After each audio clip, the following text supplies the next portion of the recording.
প্রথমত যার রেফারেন্স দিচ্ছি তার পারমিশন নিয়ে নিতে হবে। এটা কিন্তু অত্যন্ত ম্যান্ডেটরি একটা ব্যাপার, কারণ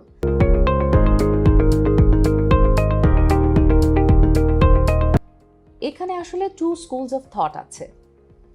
রেফারেন্স দিব এক গ্রুপ বলে, রেফারেন্স দিও না আরেক গ্রুপ বলে। সো দিও না যারা বলে তারা কি বলে? তারা বলে রেফারেন্স আপন রিকোয়েস্ট। অর্থাৎ রেফারেন্স দেখে যেন তুমি পজিটিভলি অথবা নেগেটিভলি ইনফ্লুয়েন্সড না হয়ে যাও। তোমাকে যদি আমার সিভি দেখে ভালো লাগে, when you ask for reference, আমি আমার ক্রেডিবিলিটি প্রমাণ করার জন্য রেফারেন্স তোমাকে দিব। এটার অর্থ এটা। আরেক গ্রুপ মনে করে যে না, রেফারেন্সটা দেয়া একবারই কাজটা হয়ে যায়, because you are actually making the organization call you again to look for the reference. ওইটারও প্রয়োজন নেই। তবে এখানে সঠিক বা ভুল এটা নয়, this are two schools of thought. এক গ্রুপ এরকম মনে করেন, আরেক গ্রুপ ওরকম। সো যদি আমি রেফারেন্স দেই, কিভাবে দিব? প্রথমত যার রেফারেন্স দিচ্ছি তার পারমিশন নিয়ে নিতে হবে।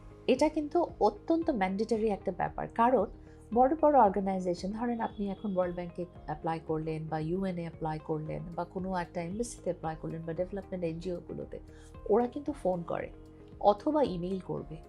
সেক্ষেত্রে যদি আপনার রেফারি না জানে যে আপনি তার নাম ব্যবহার করেছেন, this is a very embarrassing situation for both the referee and the person whose CV is referring to that. So সেই ক্ষেত্রে এই এম্বারাসমেন্টটা, এটা একটা নেগেটিভ পয়েন্ট। এই এম্বারাসমেন্টটা অ্যাভয়েড করার জন্য রেফারেন্সের অনুমতি নিয়েই তার নামটা দেওয়া উচিত। এখন আসেন আমি রেফারেন্সে কী লিখব। খুবই সিম্পল একটা জিনিস, তার নাম, designation, official phone number, official email address. Because referee is actually going to talk good or bad about you. এটা আপনার ক্রেডিবিলিটি বিল্ড করবে। সো তার প্রফেশনাল যোগ্যতার জন্য সে এটা করবে। কয়জন দেওয়া উচিত? মিনিমাম 2 জন, ম্যাক্সিমাম 3 জন। কিছু কিছু জায়গায় বলে দেয় যে 2 জন রেফারি দিবে, একজন একাডেমিক, একজন প্রফেশনাল।